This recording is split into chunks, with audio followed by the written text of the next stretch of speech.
kamu itu mempertahankan Islam dengan melukai sesama manusia.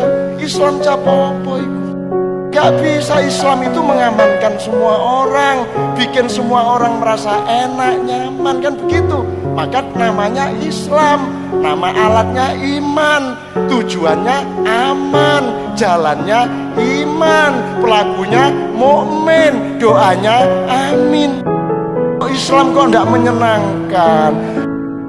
Islam itu rahmat. Kamu disuruh gantiin Islam bisa enggak?